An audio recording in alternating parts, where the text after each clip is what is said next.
Eu espero que vocês estejam muito bem. Em cinema e televisão, algumas pessoas produzem, outras pessoas atuam, outras pessoas dirigem, mas hoje o nosso convidado não faz só isso. Esse cara faz muita coisa, gente. Ele faz captação de recursos, direção de arte, dirige, escreve e muitas outras coisas.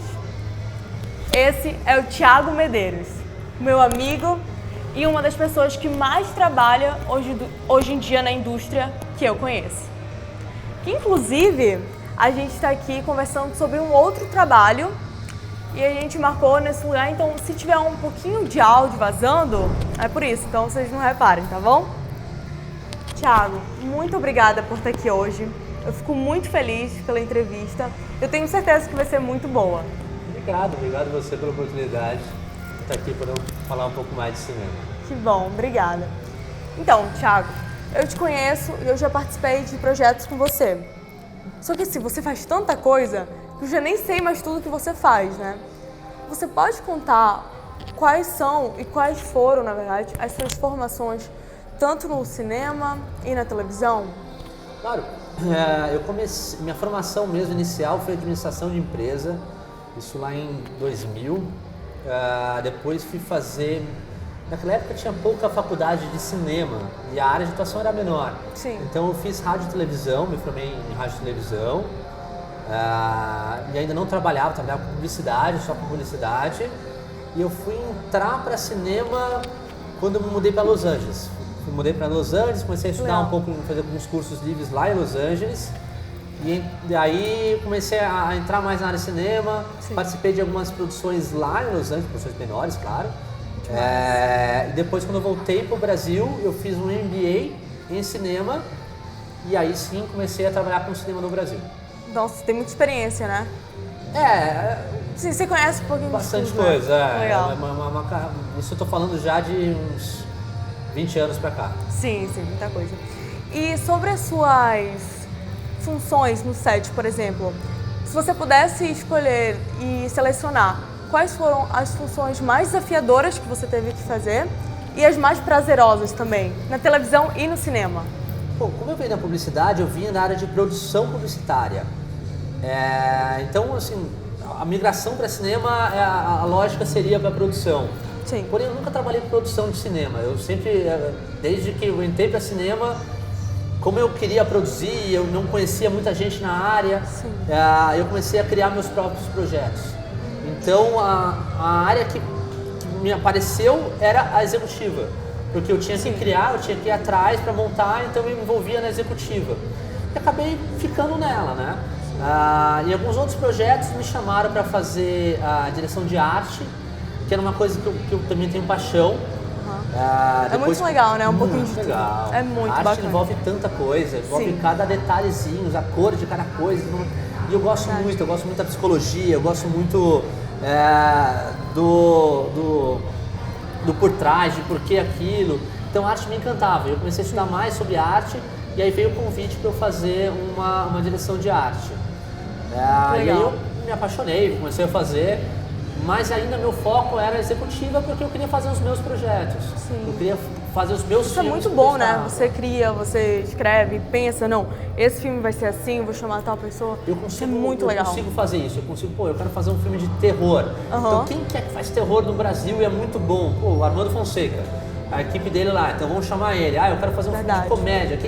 Então a gente pode trabalhar com equipes diferentes em mundos diferentes quase, né? Com produtores diferentes. Você vai conhecendo tanta gente também, né? Nossa, é muito legal. Eu gosto. Por essa área você acaba conhecendo, justamente porque você vai pincelando ali diferentes equipes que são mais especializadas no projeto que você está montando. Claro, com certeza. Que bacana. Muito legal. Muito legal. E você já realizou projetos independentes, como o filme Stalker, e também grandes produções, como o filme Eu Sou Brasileiro, que foi feito até com a Letícia Spiller. E assim, qual que é a diferença de trabalhar num projeto muito grande e num projeto independente? O filme é filme, dedicação é dedicação, assim, não vai ter. Eu vou trabalhar 12 horas por 6 dias por semana, um dia de descanso. Isso é a métrica do cinema brasileiro. Então, seja com a Letícia Spiller, Fernando Vasconcelos, seja com uma Verdade. equipe iniciante. Mas a maior diferença eu acho que é profissionalismo mesmo, mas é a fato de a gente poder ter mais recurso para disponibilizar para o filme. Então, um filme menor, um filme de 200, 300 mil, mais de guerrilha, a gente vai filmar pedindo emprestado uma locação. Então, vamos correr atrás que a gente está hoje, né? Um espaço para a gente possa filmar essa locação que a gente está hoje, que já vem meio montada. Pô, a gente tem mais recurso, então vamos montar uma locação do nosso jeito, como a gente quer. A gente não tem que usar o que a gente tem sem montar o que a gente quer. Claro, claro. Isso traz mais facilidade pra gente. E é lógico que uma produção maior, com pessoas mais de peso, você tem uma repercussão maior, né? Então eu consigo ter aberturas maiores para depois conseguir expor esse filme, para conseguir vender esse filme. Não que os menores não consigam, a gente consegue, né? Acabamos de sair de um festival no Rio. Conseguimos vender um filme nosso que foi gravado já muitos anos atrás, estava parado e gavetado. Que demais. Que bacana. Gavetado, e como era um filme que ele era atemporal, era um filme que não era regional, era um filme que podia passar tanto ser no Brasil quanto nos Estados Unidos, né? Lógico a língua, mas o fato de não ter coisas específicas de região, eles adoraram. Então eles, é um filme que estava desacreditado, estava guardado lá e eles quiseram comprar e hoje está para ser lançado. Que bacana. Qual que é o nome do filme? Você pode falar? Claro, é o próprio Stalker. É? Olha aí então. Ficou parado um tempão e agora voltando. Legal. Então tá numa roda de negociação que vai ser vendido agora. Já o Eu Sou Brasileiro é um filme que já estava engessado, então já foi quem fez a executiva junto comigo, com o Alessandro Balso, foi a Letícia Spiller. Começamos com o Caio Castro, que ia fazer a executiva. E na época que a gente foi gravar, ele estava fazendo novela da Globo. Então ele acabou não conseguindo, a gente tinha prazo para entregar por causa do patrocinador. Aí não bateu. Acontece muito isso. Então, é difícil, né? A gente tem que trabalhar com tudo isso. Então a gente tinha o Caio Castro, que ia ser o protagonista. Quando a gente estava no prazo de gravar, ele estava na novela, ele fazia o Imperador, uma novela da Globo. Então a gente teve que trocar. Entrou o... esqueci o nome dele. Mas Daniel Rocha. Então Daniel Rocha para fazer o protagonismo. E aí ele ia fazer junto à executiva e acabou ficando só dentre eles ali, só com a Letícia Spiller. Então olha acontece só. muito. Gente, eu imagino, né? Porque também são tantas pessoas, né? São muitos projetos, muito trabalho, que sem querer realmente bate mesmo no dia, coincide. E isso é atores é muito difícil você conseguir. Por quê? Porque ele tem que disponibilizar ali um mês dele para estar ali no filme sem estar com outros projetos. Tá longe da família, né? No caso do Eu Sou Brasileiro, foi filmado em Indaiatuba, interior de São Paulo. Então é um mês interior de São Paulo. No meu caso, quando a gente gravou, teve um mês da filmagem e um mês de pré. Então foram 2 meses direto. Direto, seguido assim? Seguidos. E eu tava com minha esposa grávida de 6 meses em casa. E eu fiquei 2 meses longe de casa com ela grávida em casa. Então isso é muito puxado. Muito puxado. Tem que ter muito firme, né?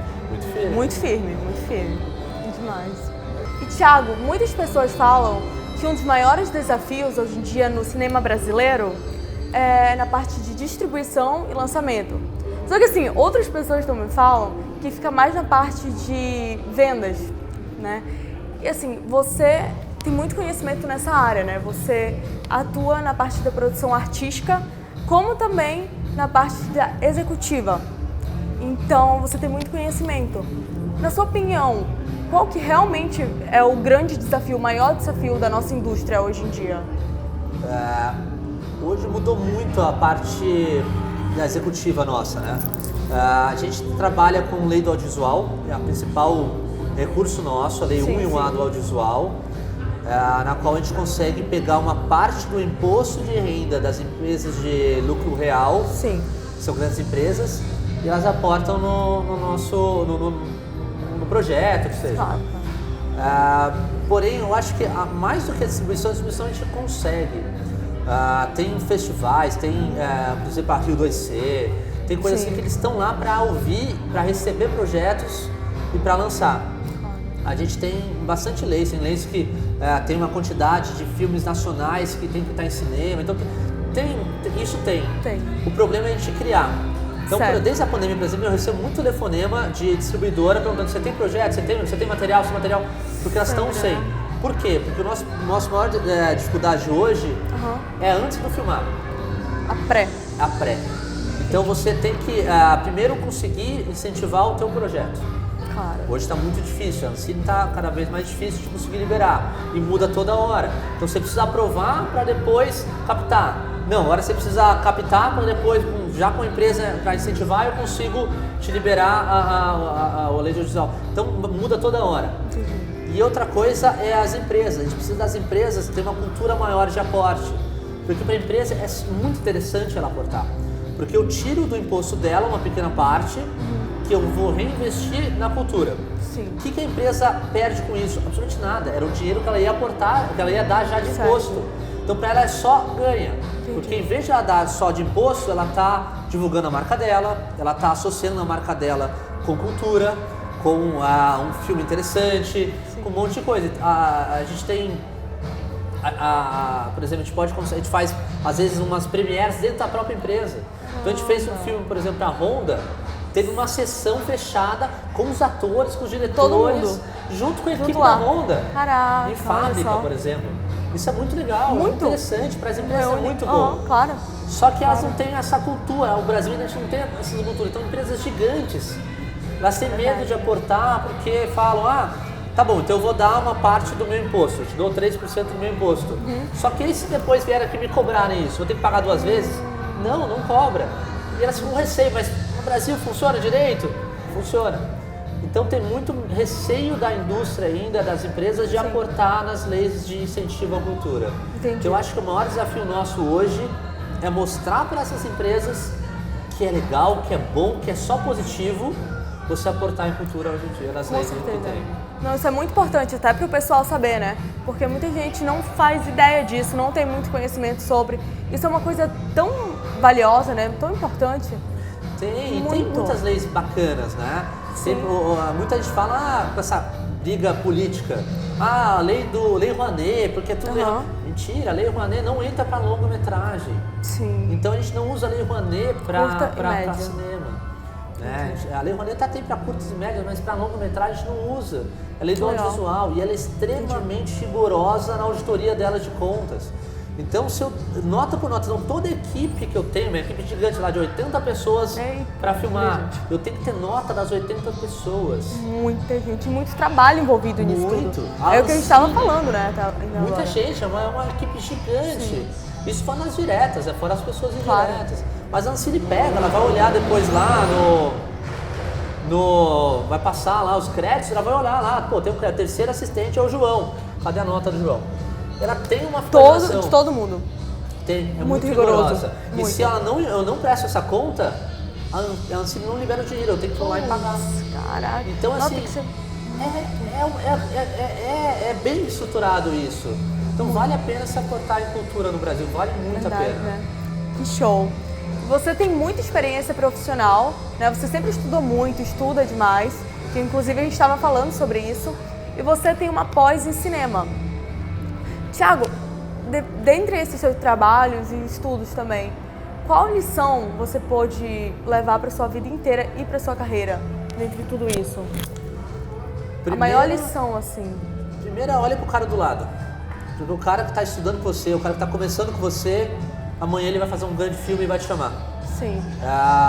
Eu tenho experiências disso, né? Legal. Tem cara do cantinho da sala, que ninguém dá o bola pra ele, no dia seguinte ele conseguiu um edital e tá fazendo um filme e vai te chamar. Então respeite todo mundo que você tá tendo. E outra coisa, respeite muito todo mundo do set. Tá. Muito, porque todo mundo é muito importante, não importa.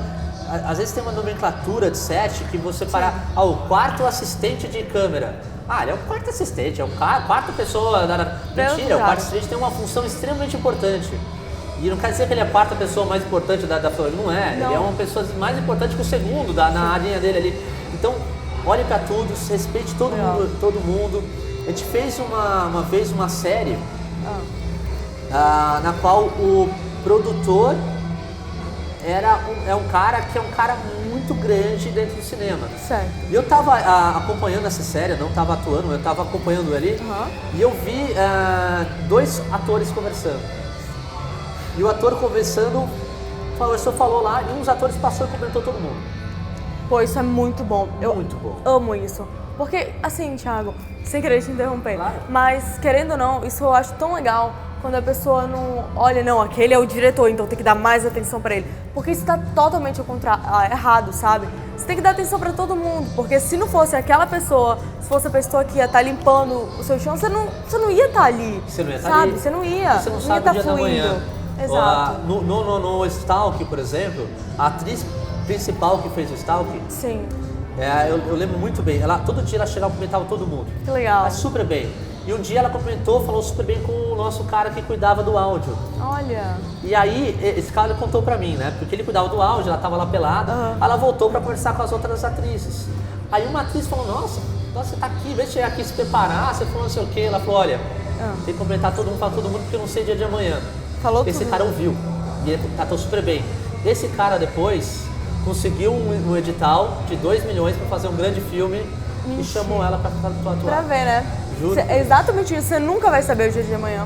Paulo Harris, Que legal. grande produtor de cinema. Que demais isso, nossa, muito bonito. Então acho que a maior coisa que eu falo é isso, olha pro lado, respeite todo mundo muito bem, porque é uma indústria até que pequena, né? Genótica, a gente, De certa forma, a gente dá trabalho a gente consegue dar trabalho para mais gente do que a indústria automotiva no Brasil, pra você ter ideia. É verdade. Mas mesmo assim verdade. é um grupo fechado ali, né? Sim. A gente está aberto para receber, venham, mas a gente se conhece, se trabalha muito junto. Então trate muito bem todo mundo, eu acho que isso é essencial. Também acho, é fundamental, isso é maravilhoso. Thiago, você pode falar alguma coisinha que tá dos seus projetos que estão em desenvolvimento agora e também de projetos futuros? Claro, estou na produção executiva, produção junto com uma equipe para um longa que vai ter agora, que a gente vai filmar em setembro.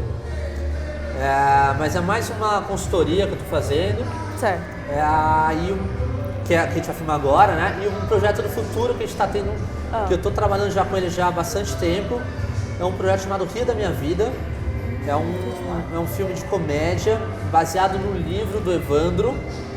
É um livro chamado Rio da Minha Vida Antes que eu Ria da Sua. É um livro da época de 2010. Mais de 100 mil exemplares vendidos, mais de 1 milhão de leitores, a gente calcula, né? Sim. Eu estou junto com o Armando Fonseca e com o Guilherme Santana, que também vai protagonizar esse filme. Estamos em captação. Sim. E a ideia é filmar ele para ano que vem.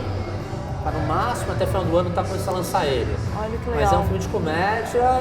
A produção também é toda dentro da Infravermelho, do Armando Fonseca. Do Armando. Com Trícia Nanovic, com uma equipe muito legal. Show. E acho que esse aí é o projeto do ano que vem. Que bacana. Nossa, tomara que sempre cheguem mais projetos, né? Porque você também está sempre envolvido em muitos. Então isso é incrível. E é muito bom. Estou sempre ajudando, sempre acompanhando também projetos de amigos, né?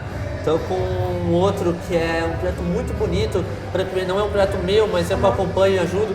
E provavelmente quando a época de filmagem vai entrar, que é a da Esgrimista, que é uma história linda, linda, linda, que é com o diretor do Alessandro, que é o meu diretor, eu sou brasileiro, que também está em fase de captação, também é um projeto do futuro, com uma história, só dando uma adiantada aqui, uma história verídica, de uma moça que o sonho dela era ser mãe. Não sei se eu posso falar, porque eu estou contando spoiler do filme. Dá um spoilerzinho assim, só pra galera ficar ligadinha quando Tá, o sonho dela era ser mãe. Ela, quando ela teve o filho, ela acabou virando paraplégica por causa da gestação. Caraca. E ela teve que se inventar totalmente. Foi fazer esgrima com cadeira de rodas e nas Paralimpíadas que teve no Brasil, ela foi medalhista pelo Brasil como paralímpica. Verídica essa história. Verídica. Uma atleta do Rio Grande do Sul. Nossa, que demais. História muito bonita. Que lindo. Tô ansiosa então pra ver. Se Deus quiser, ano que vem no cinema. Se Deus quiser. Nossa, Thiago, muito obrigada pela entrevista. Fiquei muito feliz, foi uma conversa muito boa, gostei demais. Eu também tenho certeza que o pessoal tenha gostado muito. Obrigada. Obrigado a você pela oportunidade de falar de cinema aqui com você. Claro. E olha, se você quiser deixar uma mensagem final, um recado pro pessoal, pode ficar à vontade. Olha, eu acho que quem está começando, estude muito, estude bastante todas as áreas, não para você atuar em todas as áreas, mas para você saber o que você pode esperar de cada área. E depois se aprofunda em uma específica, né? Conheça o cara do teu lado, seja Parceiro. Seja bacana com todo mundo. Assista de tudo, não faça só o que você goste, faça de tudo um pouco e não desista porque é uma área muito difícil no Brasil, mas não desista porque tem espaço para todo mundo e muita coragem, dedicação, você consegue. Que legal, é isso mesmo. Então, muito obrigada, gente, por assistir. Um beijo.